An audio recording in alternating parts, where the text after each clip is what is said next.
Görək kimlər mənim fikrimlə razı olacaq. Deməli, tələbəmə sınaq imtahanı eləmişəm. Sınaq imtahanında mən ona 10 bal vermişəm. Çünki komponovka yerində, forma yerində, Dianaya bənzəyir, heykələ bənzəyir.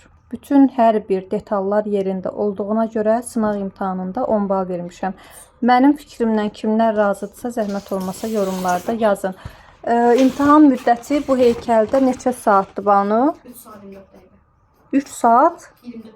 3 saat 24 dəqiqə. Bilirsiniz də, qabiliyyət imtahanında, ali təhsil qabiliyyət imtahanında sizə 6 saat vaxt veriləcək.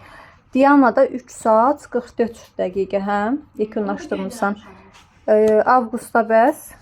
O da 3 saat 20 dəqiqə olmalı. 3 saat 20 dəqiqəyə avqustu çəkib, avqusta qiymət vermişəm. Çünki bunu evdə çəkib gətirib. Bir də burada canlı naturadan çəkdiyi Venera. Veneraya isə 9 bal vermişəm. Müəyyən səhvləri var. Komponovkada səhvi var. Daha sonra ştrix xətlərinin məsafəsini bəyənmədim. Formasına uyğun ştrix xətlərini atmayıb və ştrix xəttini çox az edib. Ona görə 1 bal bundan kəsmişəm. Amma digər qaydalar yerindədir. Sizcə mənim verdiyim bal ədalətlidir yoxsa yox?